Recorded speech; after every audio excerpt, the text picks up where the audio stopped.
Hello दोस्तों, स्वागत है आप सभी का ज्ञान प्रकाश चैनल में। आज की कहानी एक प्रेरणात्मक कहानी है। अगर आपको कहानी अच्छी लगे तो प्लीज़ इसे लाइक और शेयर करें और चैनल को प्लीज़ सब्सक्राइब भी कर दें। तो आइए चलते हैं कहानी की ओर। एक बार एक साधु और उनका शिष्य जंगल की सैर करने गए। वापसी में रात होने के कारण वो कहीं रुकने की सोचे। तभी उनको एक घर दिखा। वे बहुत खुश हो गए और वहाँ चले गए। वहाँ एक गरीब परिवार रहता था। उन्होंने उनसे रात गुजारने का आग्रह किया, जिसे उस परिवार ने स्वीकार किया और जो भी रुका सुका उनके घर बना था उसे उन्होंने उस साधु और उनके शिष्य का आदर सत्कार किया। खाना खाने के बाद साधु ने उस घर के मालिक से पूछा कि तुम क्या काम करते हो? तब उस घर के मालिक ने बोला, जी कुछ खास नहीं, हमारे पास एक गाय है। रोज सुबह उसका दूध निकालता हूँ और गांव जाके उसे बेचकर आ जाता हूँ और इसी से हमारा गुजर बसर चलता है। साधु ने कहा, दूध बेच के आने के बाद तुम क्या करते हो? तब उस मालिक ने कहा, जी कुछ नहीं, जब इतने में ही हमारा गुजारा हो जा रहा है तो और कुछ करने का क्या काम।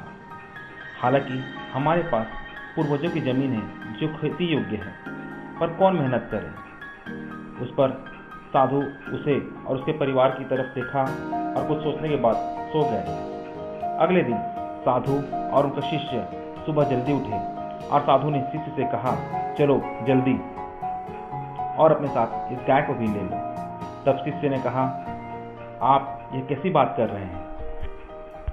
गुरुजी, जिन्होंने हमें रात को शरण दिया, उसे आशीर्वाद देने की जगह और धन्यवाद कहने की जगह उनके आजीविका के साधन को चुराने की बात कर रहे हैं। तब साधु ने कहा, इससे उनका भला ही होगा। तुम व्यर्थ की चिंता मत करो। मैं जैसा बोल रहा हूँ तुम बस वैसा ही करो। अब गुरु की बात शिष्य कैसे मना करता। दुखी मन से उसने उस गाय को अपने साथ ले लिया।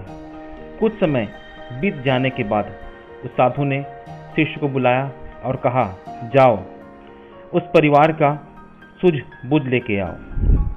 गुरु की आज्ञा लेकर वो शिष्य वहाँ पहुँचा, पर जैसे ही वो वहाँ पहुँचा उसे कुछ समझ नहीं आया कि वो कहाँ आ गया है। जहाँ खाली जमीन और सिर्फ पेड़ पौधे थे, वहाँ एक सुंदर खेत और बगीचा बन गया है। ढेर सारे गाय, भेड़, बकरी हैं। वहाँ जहाँ एक झोपड़ा था वो एक बड़ा घर बन चुका है। जो मकान मालिक और उसका परिवार फटे पुराने कपड़े पहने हुए थे, वो अच्छे कपड़े पहने हुए हैं, जो सभी काम भी कर रहे हैं। उसे ये सब देख रहा नहीं गया। वो उस इंसान के पास पहुंचा और पूछा, भाई ये चमत्कार कैसे हुआ? क्या कोई खजाना मिल गया है? उस पर वो इंसान मुस्कुराया और बोला, नहीं पंडित जी, ये कोई चमत्कार नहीं है, ना ही कोई खजाना हाथ लगा है। ये तो केवल हमारे मेहनत का फल है। शिष्य ने पूछा, कृपया आप विस्तार में बताने की कष्ट करेंगे? तब उस इंसान ने बताया, आपके यहाँ जाने के बाद किसी ने हमारा गाय चुरा लिया, जो कि हमारे जीविका का एकमात्र साधन था। चोरी होने के बाद मानो हमारे ऊपर बिजली गिर गई हो। कुछ समझ नहीं आ रहा था कि अब क्या करें। घर कैसे चलेगा? भोजन कहाँ से आएगा? शुरू के कुछ दिन तो हमने दूसरों के लोगों से मांग के दिन गुजारा किया, पर वो भी ज़्यादा दिन नहीं चला। लोगों ने कहा, कुछ काम क्यों नहीं कर लेते? तब हम सब ने तय किया कि हम हमारे ज़मीन पर खेती करेंगे और सब्जी उगाएंगे। तब गांव से थोड़ा राशि सहयोग लेकर मैंने और मेरे परिवार ने सब्जी और खेती का काम किया। धीरे धीरे हमारी मेहनत रंग लाई और हमें बहुत सा लाभ हुआ। हमारी जिंदगी बदल गई।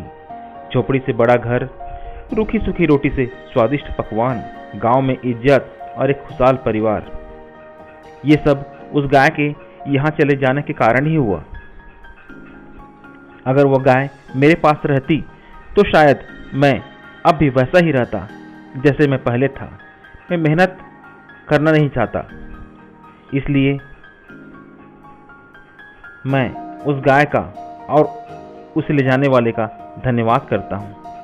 यह सब सुनने के बाद उस शिष्य को अपने गुरु की वो बात याद आ गई कि इनका भला ही होगा, तुम व्यर्थ की चिंता मत करो। दोस्तों, आज भी कई लोग इस कहानी के उस इंसान जैसे कंफर्ट जोन में ही जी रहे हैं।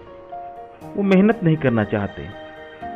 अगर हमें अपना आने वाला कल, या कहूँ कि 50 के उम्र के बाद की ज़िंदगी बेहतर और कंफर्ट जोन में बितानी है, तो हमें आज ही अपने जीवन को कंफर्ट जोन से अनकंफर्ट जोन में लाना पड़ेगा। हमें मेहनत करनी पड़ेगी। दोस्तों, अगर एक कहानी आपको अच्छी लगे तो प्लीज़ इसे लाइक और सब्सक्राइब जरूर करें।